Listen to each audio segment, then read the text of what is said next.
मेरे हक में जो बेहतर है मुझे वही अता कर। तू बेहतर जानता है मेरे दिल का हाल, जो मेरे दिल को ज़रूरी है मुझे वही अता कर। अस्तगफार पढ़ के अपने आप को जहन्नुम की आग से बचा लीजिए।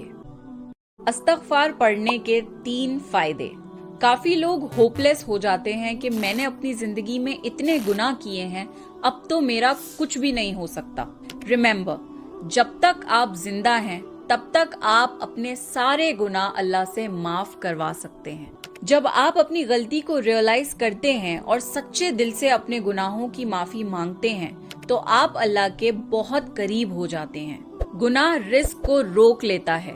अगर आप चाहते हैं कि आपका रिस्क खुल जाए तो कसरत से अस्तगफार पढ़ा करें। अल्लाह की सबसे प्यारी बात यह है कि अल्लाह सबका है। अल्लाह उसका भी है जो नमाज पढ़ता है और उसका भी है जो नहीं पढ़ता। अल्लाह उसका भी है जो पर्दा करता है और उसका भी है जो नहीं करता। गुनहगार होने का मतलब ये नहीं कि अल्लाह आपका नहीं है। अल्लाह सबका है। किसी का कोई हक नहीं कि आपको ये कह दे कि क्योंकि तुम गुनहगार हो अल्लाह तुम्हारा नहीं है। अल्लाह ने वापसी का दरवाजा तब तक खुला रखा है जब तक आखिरी सांस है। अल्लाह से कभी भी नाउम्मीद मत होइएगा।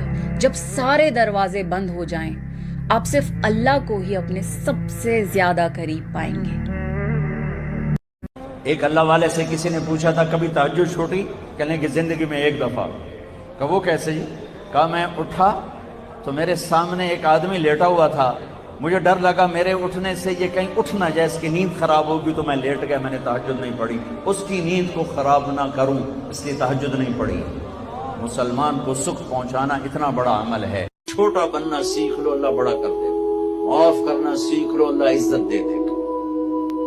नेकी का बदला नेकी के सिवा कुछ नहीं है, तो तुम अपने परवरदिगार की कौन कौन सी नेमत को झुटलाओगे? और उन बागों के अलावा 2 बाग और हैं, तो तुम अपने परवरदिगार की कौन कौन सी नेमत को झुटलाओगे? अल्लाह की सबसे प्यारी बात यह है कि अल्लाह सबका है। अल्लाह उसका भी है जो नमाज पढ़ता है और उसका भी है जो नहीं पढ़ता। अल्लाह उसका भी है जो पर्दा करता है और उसका भी है जो नहीं करता। गुनहगार होने का मतलब ये नहीं कि अल्लाह आपका नहीं है। अल्लाह सबका है। किसी का कोई हक नहीं कि आपको ये कह दे कि क्योंकि तुम गुनहगार हो अल्लाह तुम्हारा नहीं है। अल्लाह ने वापसी का दरवाजा तब तक खुला रखा है जब तक आखिरी सांस है। अल्लाह से कभी भी नाउम्मीद मत होइएगा।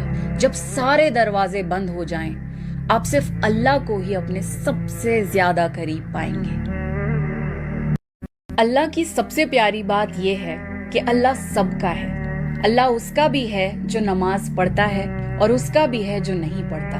अल्लाह उसका भी है जो पर्दा करता है और उसका भी है जो नहीं करता। गुनहगार होने का मतलब ये नहीं कि अल्लाह आपका नहीं है। अल्लाह सबका है। किसी का कोई हक नहीं कि आपको ये कह दे कि क्योंकि तुम गुनहगार हो अल्लाह तुम्हारा नहीं है। अल्लाह ने वापसी का दरवाजा तब तक खुला रखा है जब तक आखिरी सांस है। अल्लाह से कभी भी नाउम्मीद मत होइएगा। जब सारे दरवाजे बंद हो जाएं, आप सिर्फ अल्लाह को ही अपने सबसे ज्यादा करीब पाएंगे। अल्लाह से बेहतर दोस्त इंसान का कोई हो ही नहीं सकता। अल्लाह से दोस्ती करने का तरीका सिर्फ एक ये है कि आप अल्लाह से बातें किया करें और वो जो एक सेटिस्फैक्शन मिलता है विद दिस कॉन्वर्सेशन वो आपको किसी भी और इंसान से नहीं मिल सकता। आजकल फ्रेंडशिप्स में वो डेप्थ नहीं बची। इन माई लोनलीएस्ट टाइम मेरे पास खुदा के अलावा और कोई नहीं था। अल्लाह एक ऐसा दोस्त है, अल्लाह एक ऐसा वली है जो आपको सबसे ज्यादा समझता है। आपकी प्रॉब्लम को जितना आप महसूस कर रहे हैं वो उसकी इंटेंसिटी को समझता है। एंड इसके बारे में एक बहुत फेमस कोट है कि अल्लाह की मोहब्बत के सिवा हर चीज को जवाल है। अल्लाह सबकी असलियत दिखा देता है, मोहब्बत की भी और हर रिश्ते की भी। और फिर अल्लाह सब कुछ दिखा के बंदे से पूछता है कि बता मेरे सिवा कोई है तेरा?